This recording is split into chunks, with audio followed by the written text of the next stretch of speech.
sistem penting dalam tubuh manusia, yaitu sistem urinaria. Sistem ini berperan besar dalam menyaring darah, membuang sisa metabolisme, dan menjaga keseimbangan cairan serta elektrolit di dalam tubuh. Selamat menyaksikan!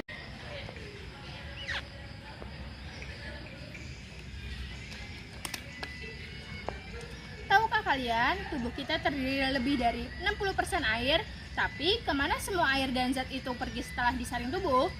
Yup, jawabannya ada di sistem urinaria. Yuk kita kenalan dengan sistem luar biasa ini. Jadi, di sini saya akan membahas mengenai anatomi dari sistem urinaria. Sistem urinaria ini dibagi menjadi 4 bagian utama yang bekerja bersama untuk menyaring darah, memproduksi, menyimpan, dan mengeluarkan urin. Yang pertama ada ginjal. Inilah organ utama yang bertindak sebagai pabrik penyaring darah. Tugasnya adalah menyaring zat sisa, kelebihan cairan, dan elektrolit dari darah yang kemudian membentuk urin. Yang kedua ada ureter.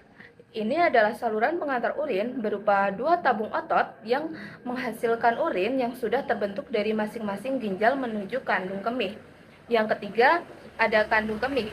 Ini adalah tempat penyimpanan sementara urin, dindingnya elastis, mampu menampung urin sampai kita siap untuk mengeluarkannya. Dan yang terakhir ada ureter, yaitu saluran keluar urin dari tubuh. Proses keluarnya urin ini kita sebut sebagai mixi atau buang air kecil. Setelah kita mengenal anatomi sistem urinaria, mulai dari ginjal, ureter, kandung kemih, hingga uretra, sekarang saatnya kita masuk ke bagian yang paling penting, yaitu bagaimana ginjal sebenarnya membentuk urin.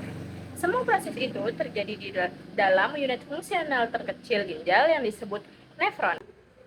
Nah, yuk kita lihat langkah demi langkah bagaimana nefron bekerja, menyaring darah sampai akhirnya menghasilkan urin. Pada filtrasi, glomerulus menyaring air dan zat-zat tanah lainnya dari plasma darah. Hal ini menyebabkan peningkatan tekanan darah yang memaksa cairan seperti plasma dari darah masuk ke kapsula Bowman dan kapsula tubulus.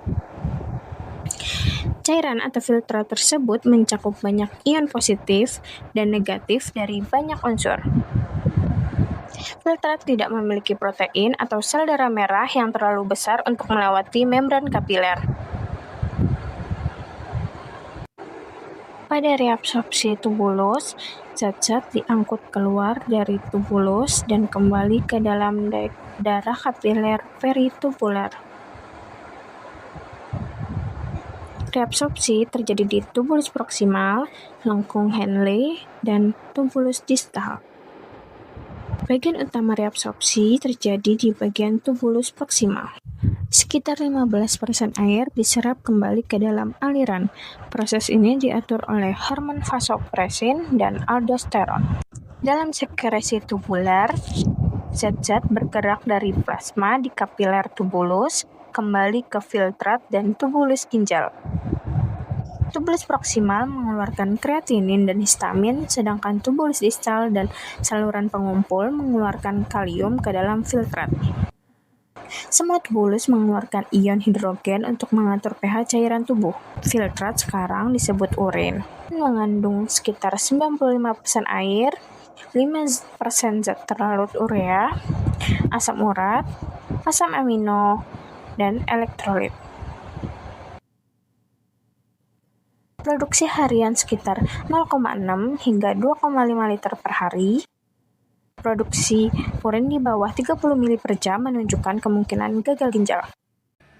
Adapun gangguan dan fungsi dari sistem urinaria. Ginjal bukan hanya penyaring darah, tetapi juga pengatur keseimbangan cairan, tekanan darah, dan pH tubuh. Kalau fungsinya terganggu, bisa muncul penyakit seperti batu ginjal, infeksi saluran kemih, atau gagal ginjal. Untuk menjaga ginjal tetap sehat, kita bisa melakukan beberapa kebiasaan sederhana. Mulailah dengan minum air yang cukup, karena ini membantu membuang sisa metabolisme dan mencegah terbentuknya batu ginjal. Jangan menahan kencing, karena dapat meningkatkan resiko infeksi saluran kemih. Selain itu, penting juga untuk mengurangi garam dan makanan berpengawet agar ginjal tidak bekerja terlalu berat. Nah, dukung kesehatan tubuh dengan olahraga rutin, Konsumsi buah dan sayur, serta lakukan pemeriksaan berkala, terutama jika memiliki riwayat gangguan ginjal. Dengan langkah-langkah kecil ini, kita bisa membantu ginjal bekerja lebih optimal setiap hari. Ginjal bekerja tanpa henti setiap harinya. Yuk jaga kesehatan mulai dari sekarang. Terima kasih sudah menonton video pembelajaran ini. Sampai jumpa!